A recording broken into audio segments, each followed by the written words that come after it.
প্রতিদিনের মতন আজ আরেকটা ভিডিও নিয়ে চলে এলাম। আজ আমি রান্না করব পোয়া মাছ।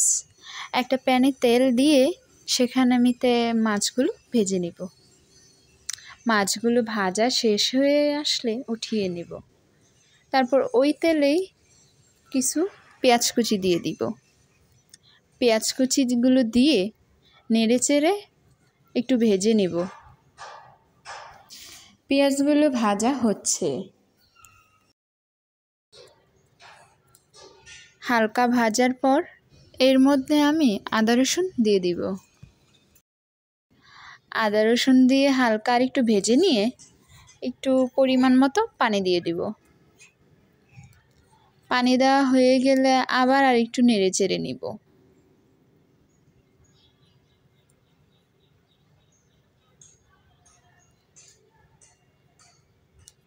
তারপর আমি এখানে দিয়ে দিব হলুদ, মরিচ, ধনিয়ার গুঁড়া, সামান্য একটু লবণ দিয়ে নেড়ে চেড়ে ভালো করে কষিয়ে নিব।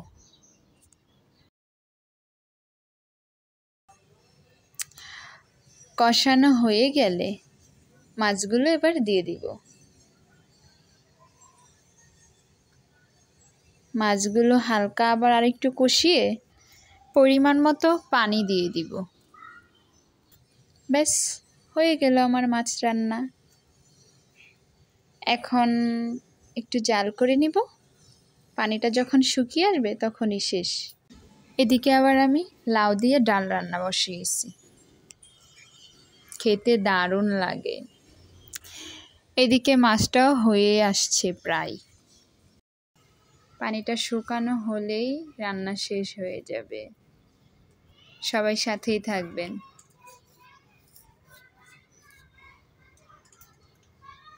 রান্না শেষ হতে না হতে বাহিরে হঠাৎ অনেক বাতাস, সাথে বৃষ্টিও পড়ছে।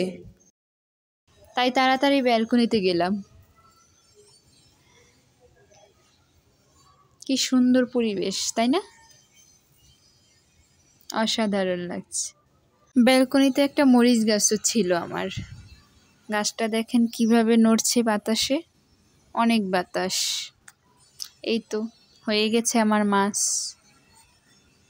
ভালো লাগলে সবাই একটা লাইক, কমেন্ট, শেয়ার করে দিবেন। এদিকে আমার ডালটাও হয়ে এসেছে। ডালটা হওয়া শেষ হলে আমার রান্না শেষ। দেখুন তো আমার ওয়ালমেটটা কেমন লাগছে। সুন্দর লাগছে? কমেন্টে জানাবেন কেমন হয়েছে ওয়ালমেটটা।